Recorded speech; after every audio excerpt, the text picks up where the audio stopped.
Hello students, हम discuss कर रहे थे एंजाइम इनहिबिशन और एंजाइम इनहिबिशन के लेक्चर की सीरीज में हमने इरिवर्सिबल इनहिबिशन, कॉम्पिटिटिव इनहिबिशन और नॉन कॉम्पिटिटिव इनहिबिशन कवर कर लिया है।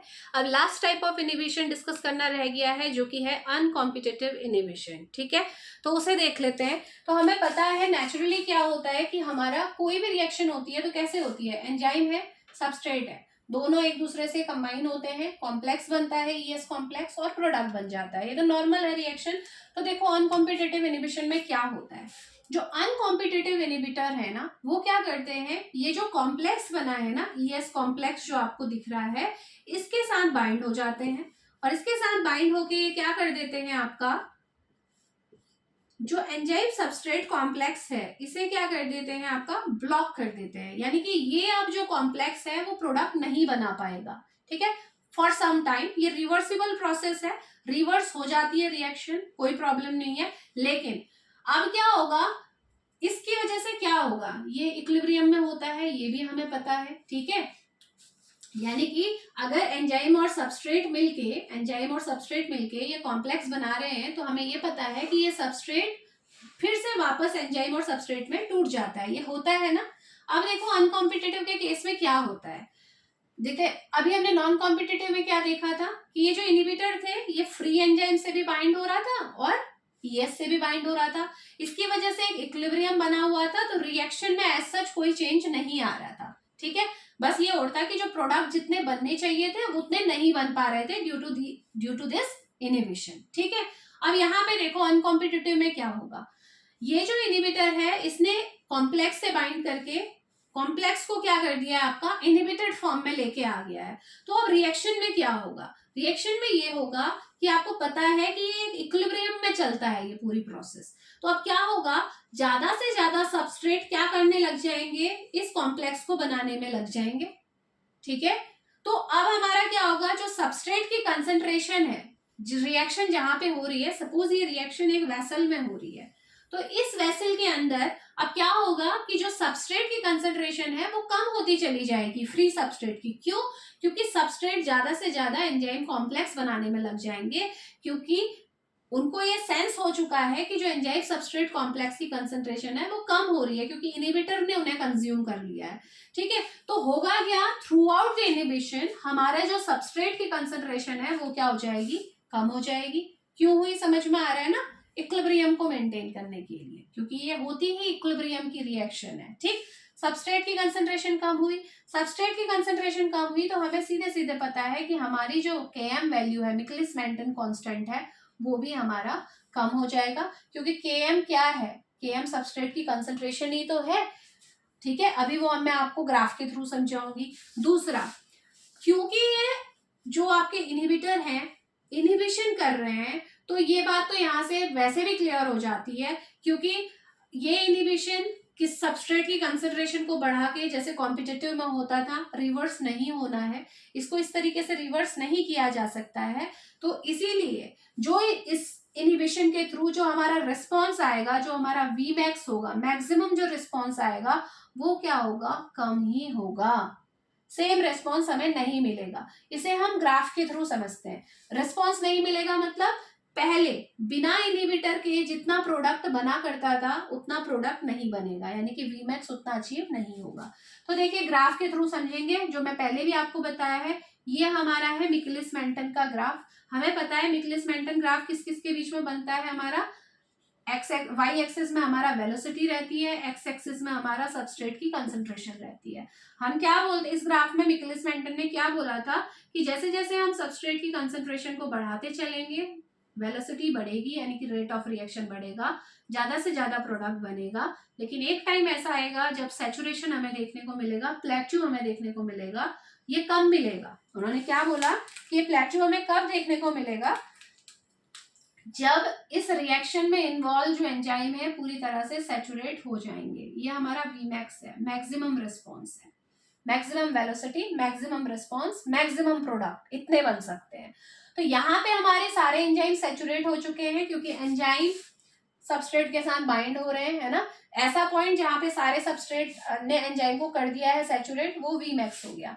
फिर मिकलिस मेंटन ने क्या बोला था, इस वीमैक्स को, हाफ ऑफ वीमैक्स को अचीव करने के लिए यानी कि Vmax का आधा रेस्पॉन्स हमें पता लगाने के लिए, सपोज ये अगर 100 है तो 50 रेस्पॉन्स को पता लगाने के लिए जितना हमारा को अचीव करने के लिए जितना सबस्ट्रेट हमें चाहिए वो हमारा क्या है, Km है।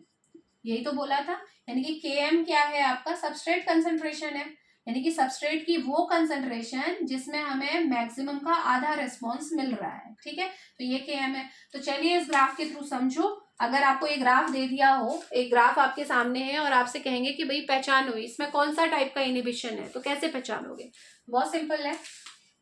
अगर आपको क्या दिख रहा है, अनकॉम्पिटिटिव के केस में क्या हो रहा है, Km की वैल्यू कम हो रही है, Vmax भी आपका कम हो रहा है। ठीक है, तो Km की वैल्यू कम हो रही है, इसका मतलब इस साइड को आओगे तो Km की वैल्यू और कम दिखती है, यहाँ पे कहीं आनी चाहिए। ठीक है, Km की वैल्यू यहाँ पे कहीं आनी चाहिए। तो ये ग्राफ कैसा बनेगा, देखो ये ग्राफ बनने वाला है, चलो वेलोसिटी Vmax को तो हमें कम करना ही करना है इस तरीके से।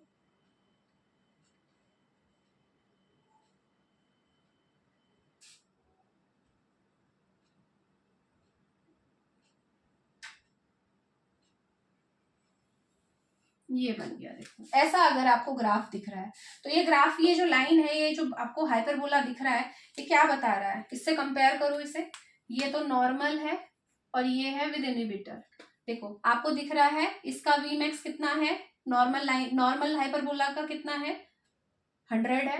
अगर इस इनिबिटर को आपने इनिबिटर डाला है रिएक्शन में, तो अब देखो इसका अगर इसे बैक एक्सट्रापोलेट करोगे इसे इस तरीके से, तो Vmax कम होता दिखाई दे रहा है, लगभग 70 या 80 की रेंज में है। ठीक हो गया, तो ये Vmax कम है, यानी कि इस ग्राफ से मुझे एक चीज पता लग गई कि मेरा Vmax कम है इस ग्राफ का। दूसरा देखो, अब आप इसी को देखो कि इस ग्राफ का Vmax ये है, तो Vmax का हाफ रेस्पॉन्स के लिए, ठीक है, हाफ रेस्पॉन्स कहाँ पे आएगा इसका, लगभग यहाँ पे कहीं आएगा।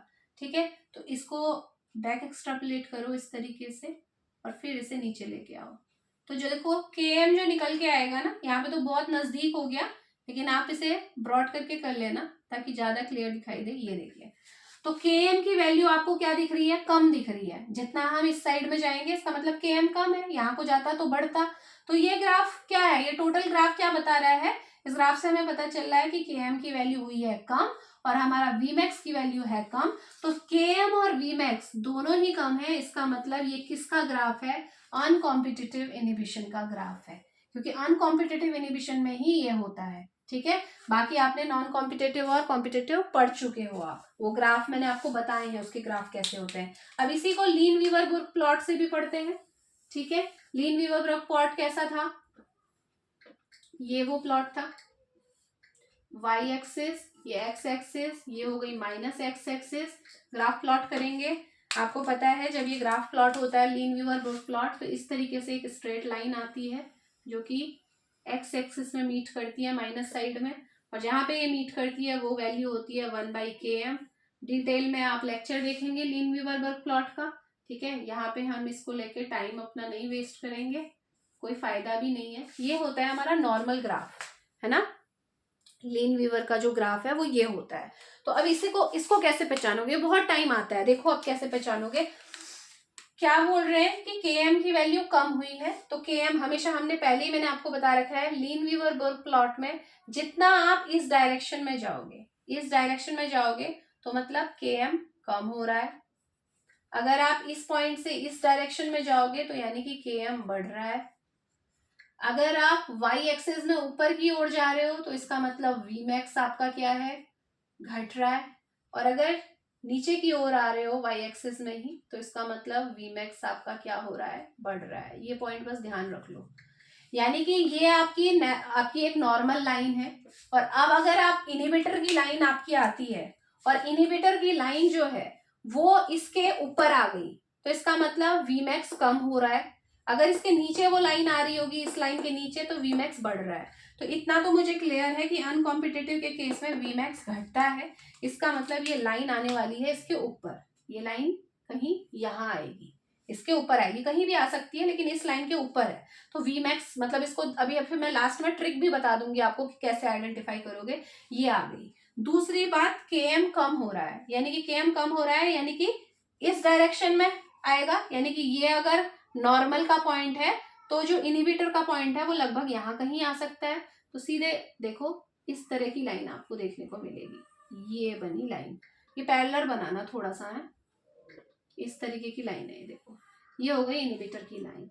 तो अगर तो ये लाइन अब क्या बता रही है, कंपेयर करके देख लो, आपके सामने केवल ये एक ग्राफ दिया होगा, आपको पहचानना होगा टाइप ऑफ इनहिबिशन। तो आप इस लाइन से कैसे पहचानोगे, आप देखोगे कि जो इनहिबिटर वाला हमारा लाइन है वो नॉर्मल से कैसे डिफरेंट है। नॉर्मल के ऊपर है ये लाइन, इसका मतलब वीमैक्स कम है इसका, ठीक है, वीमैक्स कम है।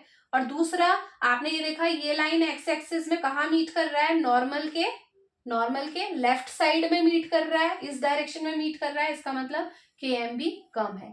तो Km भी कम है, Vmax भी कम है, तो सीधे सीधी बात है कि ये अनकॉम्पिटिटिव का ही बात चल रही है, ये इनहिबिशन अनकॉम्पिटिटिव है।